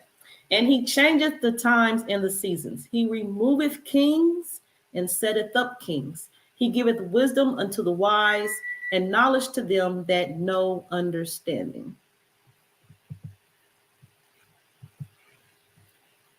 Daniel answered and said, Blessed be the name of God forever and ever, for wisdom and might are his. Then was the secret revealed unto Daniel in a night vision. Then Daniel blessed the God of heaven, that they would desire mercies of the God of heaven concerning the secret, that Daniel and his fellows should not perish with the rest of the wise men of Babylon. So, feedback.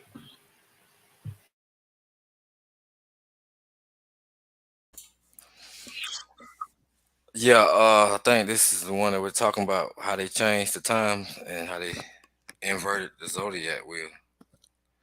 But somehow Daniel wasn't affected because he was aware of it. But the rest of the wise men, the astrologers, wasn't aware because the wise man was known as astrologers, right?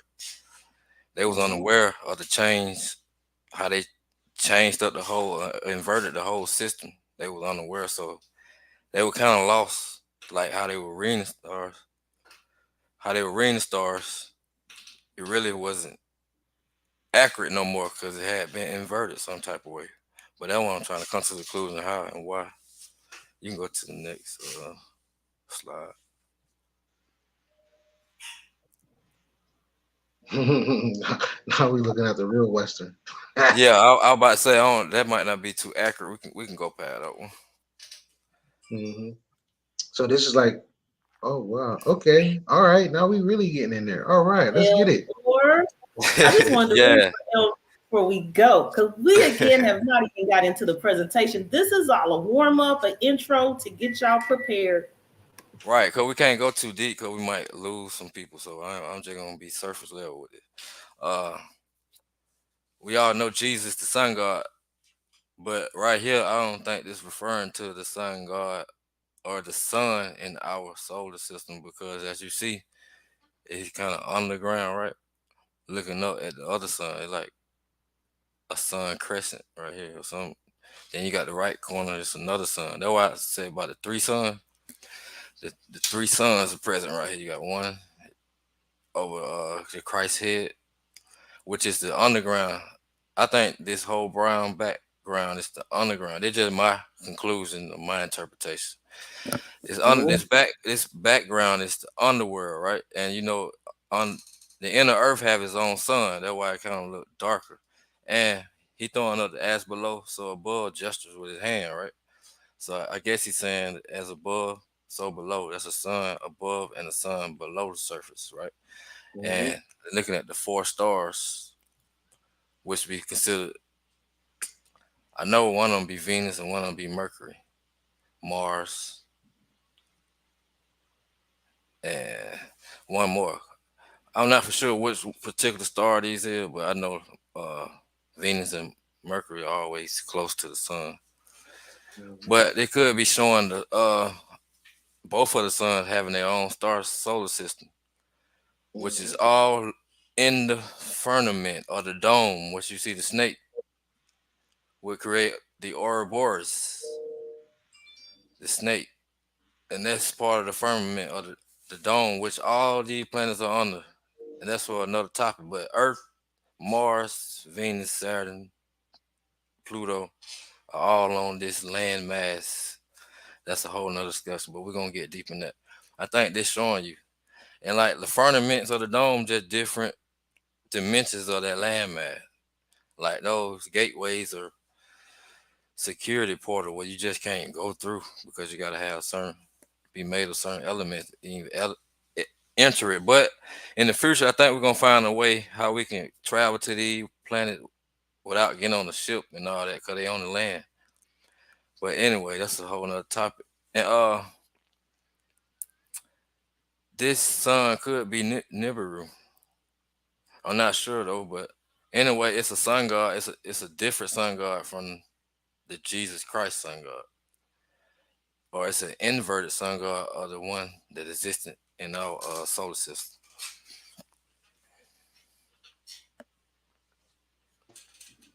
Yeah, that one from what I see, it's like I see everything that you're talking about from the other suns. It's like you have the three suns, right? You have the sun that's below the horizon. You have the sun that's rising, then you have the eclipse. When it comes to Hmm. those four stars, right? The brightest one that we know of would be Jupiter and Venus. When it comes to Mercury and Mars, in a sense, Hmm. I would think those would for me personally, I would think it would be those four. Right, right, That Ouroboros, yeah, that Ouroboros part of it is like very interesting because it's like you have the four corners right there in the staff. You have it basically eating itself in a right, sense, but it's not a part of the dome. It's nowhere a part of the dome. It itself is its own staff. And if you start to look at it, that's a whole nother firmament. It's like a keypad from the X's to the exit points, the gates, things of that nature. How to get to outside the firmament, you gotta go deep and below. right, right. You I say you got like some. this. You got some rays on that sun that represent the cart and the cross, right? Yep. Because in that sign they shall conquer, right? Right. 6. 6. Oh man, that's crazy. I like that. Thank you for that. I didn't even see that. I did not see that. Oh yes. This mug right here, boy. What is this? 13 aeons? Yeah. So like aeons, right? So we're gonna go into the realm of reality MMO. That's what I'm gonna call it. Reality MMO. So in a lot of MMO video games, things of that nature, or RPGs in a sense, right? Anytime I see that word Aeon, right, that lets me know about things that can be summoned. Because every RPG that has anything dealing in the realm of mystics and magic, summoning and things of that nature, if it's an Aeon, that means something that can be summoned. And then when it comes to that whole thing of the story of Sophia, which is dealing with the Gnostic texts and things of that nature, when you look at the word Sophia, when you look at the word Ophiuchus, it's an anagram for Sophia. Take the S at the end of cus of Ophiuchus, put it in front of the O, you got Sophias or something like that. Sophicus, in a sense.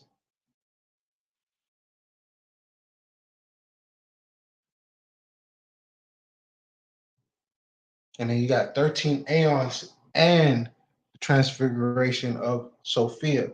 So what does that tell you? There's 14 of them bad boys out there, not just 12 or 13. Right. And it says, and maneuver by the commandments of myself, the first mystery which looketh without the light stream which surroundeth to Sophia and all her sides. So certainly in the case of fields above of the Metis, yep, and the light and the great light being on her left and the right. And You gonna read to the class, Ramutef? oh no, not really. No, I was just Listen, I was not to myself. I'll read it. I'll read it. And moreover, hold on, let me start. Chapter 66, the 13th aeon in the transfiguration of Sophia. And moreover, by commandment of myself, the first mystery which looketh without, the light stream which surrounded Pistis Sophia on all her sides, shone most exceedingly. And Pistis Sophia abode in the midst of the light, a great light being on her left and on her right, and on all her sides, forming a wreath round her head. Elmore, could you talk to us more about this? Yeah. He basically said everything, but I can the 13 aeon, just eon, that's another word for age. Like that really mean the 13 age and the transfiguration of Sophia. And basically he said everything that the constellations in between Sagittarius and Scorpio. It's just a visual model of, and yeah, that about it. Cause we already explained it on the other chart also. Mm-hmm. Cool. That's what's up. Mm-hmm. So, getting back to this table, anyone like to Mm-hmm. elaborate and has more detail on this picture? So that's funny. So when you're looking at this, right? So the hidden gems in this picture, right? They always say Jesus is the sun, right? If you really look, the sun is behind them. It's never him. He is not the son. They only put the son because he's the son of God and things of that nature. No, he himself is the 13th. He is what they will also consider Ophiuchus or the 13th sign, Christ's energy. Right. So when you're looking at the whole table, you're looking at the whole signs. But here's the thing though, everybody switches. Their sign switches. Regardless of when we see it as this, that, and the third, everybody here switches actually. So when you really put it in perspective, it's going to give you what Jesus's real zodiac sign is, or zodiac. He's really a Virgo because everything is getting switched.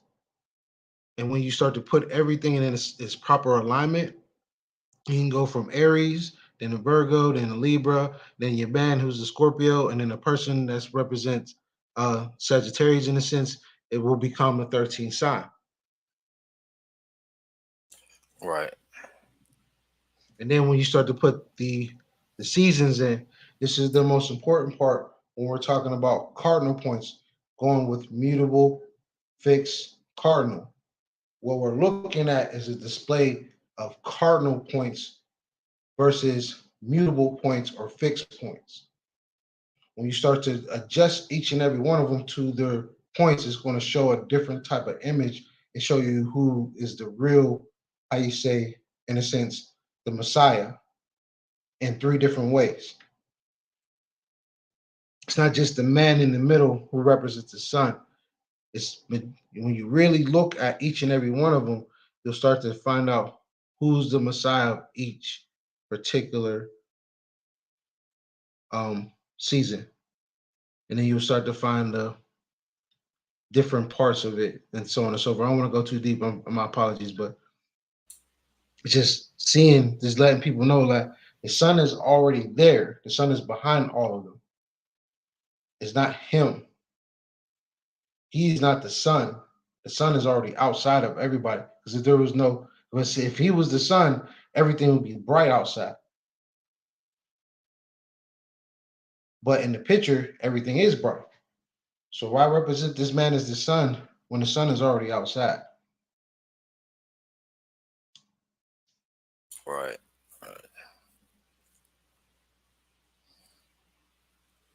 Yeah, but yeah, I'll be quiet for a little bit. Yeah, I totally agree with that, bro. You know what I'm saying? I ain't got too much to say about it. He broke it down. Well, these are 12 archangels related to the zodiac signs, according to Western philosophy. Aries archangel be ruled by Ariel, Taurus, Camael, Gemini, Zachariel, Cancer, Gabriel, Leo, Raziel, Virgo, Metatron, Libra, Josephiel, Scorpio, Jeremiah, Sagittarius, Raguel, Capricorn, Azarel, Aquarius, Uriel, and Pisces, Sandalphon. Uh, that could be debatable or whatever, because according to different system, your birthday could be different. But, Yeah, it's more so like going in that realm of time a little bit. It's just like when you start to know, when you start to get into the realm of time itself, you understand that first and foremost, time is the biggest religion of them all. Second, when you start to dealing with time, you understand that dealing with whatever calendar that you're proceeding to be on without actually going with the flow of time, it's always going to be off. Hence why that whole tobacco, I said tobacco, the whole tobacco of the the equinoxes, right? So when, like for example, cardinal points are so important, mutable points are so important, fixed points are so important. Why do I say that? Because these particular points are considered the four main angels. Four main angels also correlate with the four children of Haru, and then the four elements, so on and so forth, north, east, west, and south. That's where it becomes important. When looking at that chart, it's like the main four angels are Gabriel, Michael, Raphael, Uriel. Those are the main ones. But only person that you see is Gabriel and Uriel. Gabriel is where Cancer, which is at a what? Cardinal point. right. Uriel is at a what? Fixed point. Where are the other two? But they'll give you, other ones was dealing with those different levels. How are you going to give Seraphim name to only two of the zodiacs? Right. I think this is somebody preference for real. Mm-hmm. So now, But going back into the beginning, as you were saying, my bad. can you go back to the chart, Runtime? Yeah, I was about to get into the point why they call them angels, or in astrology we call them angles, which Aries is 30 degrees angle of a 360 degrees chart, and so is Taurus, so is Gemini, so is Cancer, so is Leo. So these names are different angles of the zodiac house, or all these angels and angle make up the whole zodiac house system. Mm-hmm. And that's what I was alluding to when we was looking at the Dendera, because that's them right there. All those so-called what we know as deacons, right? The deacons are those angles, but there's also 36 above and 36 below. And then that's where you understand, like if you look at below as demons, in a sense, you understand the signs that rise every 10 days and the signs that fall every 10 days is in the eastern rising part as well as the southern part, or the where everything falls in the west, in a sense. So when we're looking at the Dendera, you're only seeing a mixture of them. And then what they did is they basically combined them and called it the Goetia, or the Golden Dawn system. So they took those angles and also found out the ones that's either below or above, depending on the way that you look at it. They find those daemons as well. So when you start to understand the difference between a house and a zodiac, you start to figure out what you're actually dealing with when it comes to what you're just informing to everybody. I just want to put that out there for people to really see, like, there's everything's connected. It's just that, again, from the beginning of the broadcast, I'm just trying to help people understand. I want to bring you to my fantasy mind and just see everything as the multiverse right now, because that's basically what we're basically decoding right now. Right. So now the best part of it all is the most realest thing about us, and that is these planets. So as before we go any further, I want to break down the basics of these glyphs. Each glyph represents three main aspects. These aspects mean when you see a circle, anything with a circle, that is representing your soul.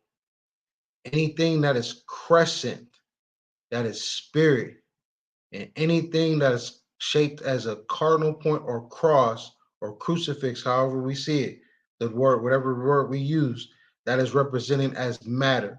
So when you're looking at each and every one of these sigils or glyphs of planets, to really get a true definition, you got to understand what each and every one of them really represent. So as we go back and forth and discuss the planets, I want to go ahead and I'll just break down what each and every one of them are. So we have the sun, right? As I was explaining earlier, anything that's a circle is dealing with your soul. So when we look at the sun, understanding that wherever that placement is, it is representing as that most pure part of you, your soul, which is basically the God that's inside, trapped into the body. The sun identifies with a lot of your main characteristics. or your innermost characteristics, depending on if you're born in the day or the night, if you're under the chart or below the chart. I mean, I said the same thing twice. Jesus. If you're under the chart and above the chart. If you're most people who sun is above the chart, they're very outgoing people. Those who's below the chart, below 1 and 6 in a sense in the housing system, those are people who are very, how you say, introverts. When it comes to the sun expresses more in the realm of identity more than anything. It shows you how you are the most creative because your biggest part of your imagination comes from your soul because that is who you are. You are the imagination. As I was explaining and doing in the how you say the clockwise system, I am the dream. That's what the soul represents. When you go into the moon, right? Oh yeah. Let me go right back real quick. Most people think that the sun is a masculine principle, correct? Most of us believe that the sun is a masculine True. principle. Yep. Correct. So I'm gonna give a little story to help identify about the sun and the moon, right? And it goes back into, basically Asian culture. So in Asian culture, we understand that they have certain gods, right? These Asian gods we're dealing with is Isanagi, right? Isanagi's story is basically he went to he had a wife, she passed, she went to the underworld, which we understand is love. And then when he left the underworld, he came out and he had to clean himself from being in all that negativity. When he did, when he shed a tear, when he wiped one eye, it became the moon. It was it was a male. When he wiped his left eye, but it could be switched. I'm just giving an example. When he wiped his left eye, it became the sun, and it was a woman. When we start to really look at these aspects of these two planets, when you look at the deities themselves tell you what they really represent. So, for example, if you look up a lot of moon gods, you're going to find a lot of male moon gods. Then you will find feminine moon gods. When you look up sun gods, because we're in I forgot that word. Um, Patriarchal society. Thank you. You're going to see a lot of masculine ones. But if you really look, there's a crap ton of feminine sun gods than there are masculine.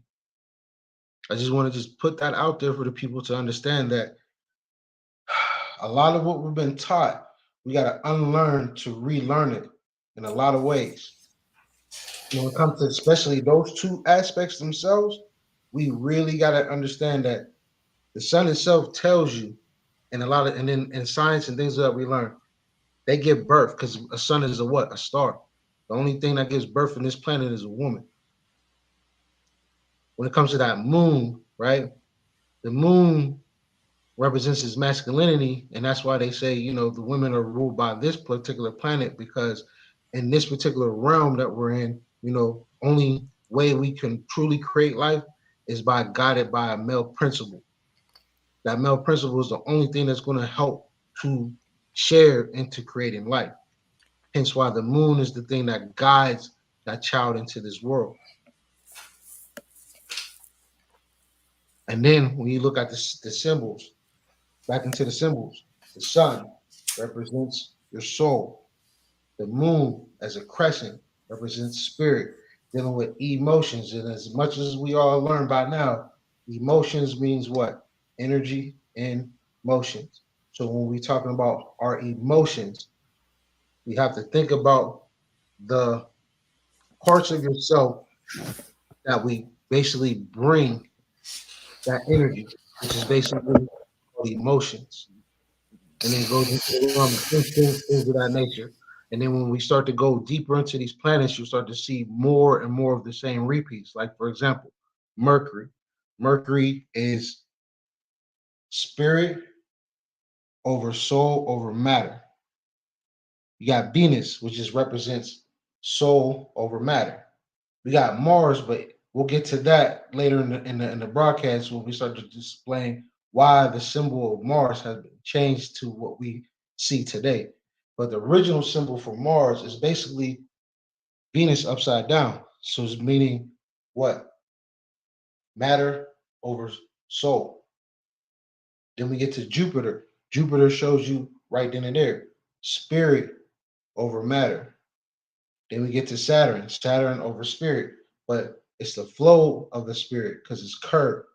So there's two spiritual things going on. Now we understand that part of that our restrictions come from. Because when we start to flow with these restrictions, Saturn doesn't mess us up for what every 30 years, and it says 28 to 30 years when it comes to that Saturn return.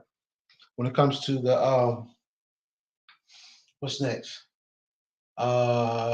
Uranus. So Uranus, if you look at it, it's matter splitting two spirits over a soul. When you're looking at Neptune, it's just fine and dandy. It's spirit basically being pierced by matter.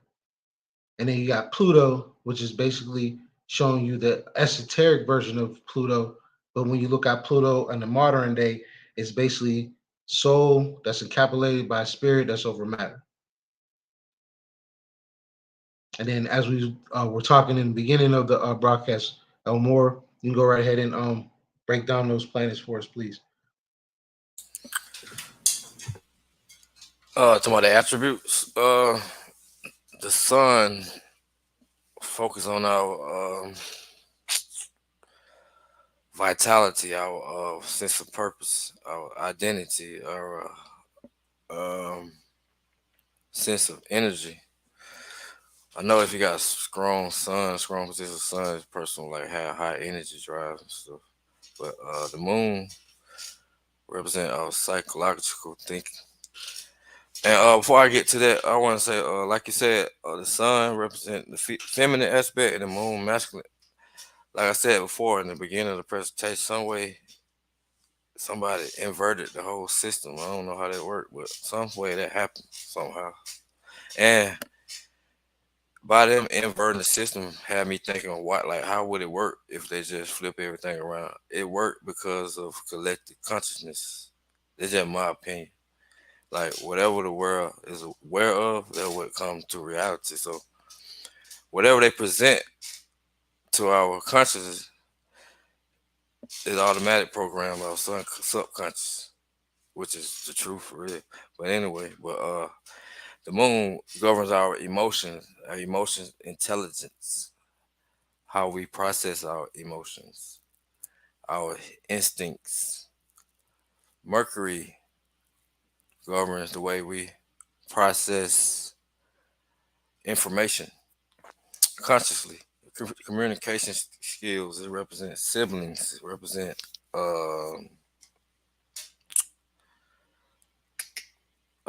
healers, because it rule Virgo. Venus represents love, art, beauty. Venus is represent our relationship, what we value, and it represent the wife, the man, wife in a chart. Mars represent our actions, desires, aggressions, our ability to get things done. A weak Mars have trouble getting things done because they're not motivated. They're not ambitious. They don't have ambition. But Mars is ruled by Scorpio and Pluto. Jupiter rules our higher learning, like college, for example, and it represent like federal crimes also, along with the federal law, along with the ninth house. And Saturn represents the government, authority figures, restrictions, limitations, and mastery. Because once you become in tune and master your Saturn, you become a master of whatever it is you're mastering related to that Saturn energy. Uranus governs freedom, uh, networking, our friends, electricity, technology, uh, yeah, electricity, and any other innovative thing like AIs and the digital world. Neptune gonna represent our imagination dreams, institutions like jails, hospitals, asylums, monks, spiritualists. Pluto represents transformation, power, accession, and crimes, debt, death, sex. Uh, and North Node represent your potential, your purpose, your goal. And South Node is your karmic past or what you already mastered or what you already achieved. And Chiron is your point of healing,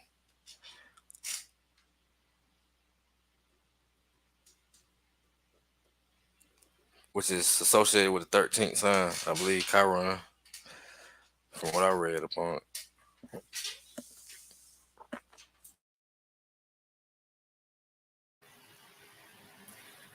Very good, very good. We are wrapping up soon, as I've already mentioned in the comments section.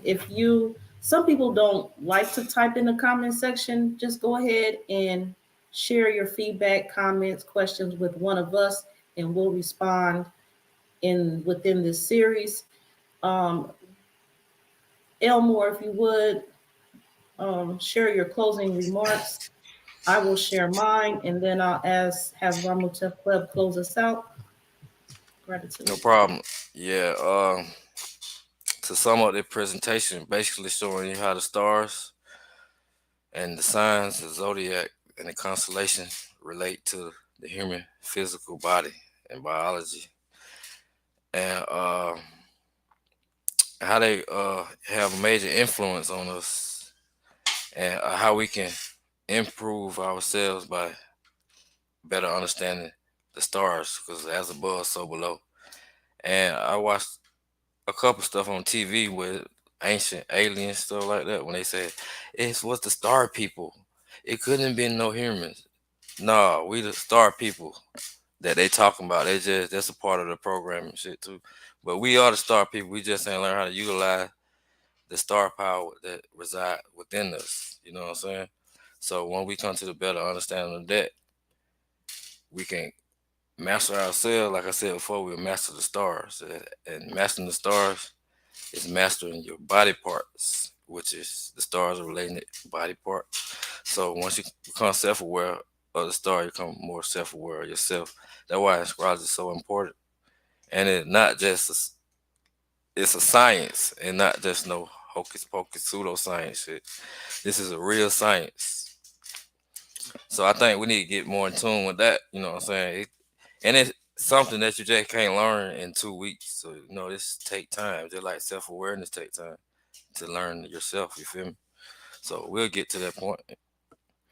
And my name is Elmore, the Universal Humanitarian. You already know. And we're in here with the God and the goddesses, dropping knowledge about astrology, astro, theology, and more. And more to come. And our next show, I'm probably gonna go deep for the advanced astrologers, so because this was surface level thing for the beginners, but when I get going to the advanced astrology and advanced esoteric knowledge, where I'm gonna be talking about how the stars are responsible for our reality and simulation, just like the Bible say, the book of life. That's what they talking about. It really is talking about the book of stars, which govern your life. You know what I'm saying? We all are controlled under the stars, which I think that's how things are predestined, and that's how they prophesize the Bible by reading years ahead through the stars, and that's how they prophesize. And when we come to a better understanding that, we have better understanding ourselves. That's what's up. Again, I am glad for everyone that is here, everyone that's sharing this video out, and for those of you who will watch it at a different time than this present we are in right now, of course. Elmore is talking about time in ahead, so I'm ahead, but I'm right here, but I'm back there, but I'm everywhere. So, Karmic Dynasty YouTube, subscribe, tap that notification bell so you will get updates and our schedule for this series. And I also will have more to share in part 2 of the presentation. And we, as Ramutef Queb has mentioned, we come here as a collective, And for the primary, the general overview we have tonight, I am here in more of a quiet capacity, and you will definitely hear more from me in part 2. Also, I need everyone to know that I will be on tour soon, touring, and I will not be touring alone. I will be co-speaking with someone this year, and so it's not a Karmic Dynasty tour, but Karmic Dynasty is going to be there. Security team going to be in the place, food, all that good stuff. So stay tuned to the platform also for the cities that will be announced and the dates. Right now, I know the cities we have Washington, D.C., Virginia Beach, Seattle, Pittsburgh, Atlanta, Jackson, Mississippi, Detroit. What up though? We in there, we coming. So stay tuned. And with that being said, I will be definitely sharing the published work of the Unschooled Guide that has been completed. It's a 3 Scribes project. So I am a 3 Scribes distributor. If you like a copy, contact me. I'll get a copy to you. And again, I am glad for everyone that's here. I look forward to Ramutev's closing of this episode and see you all in the future. Gratitude.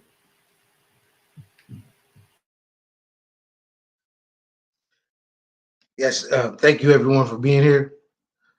Dua.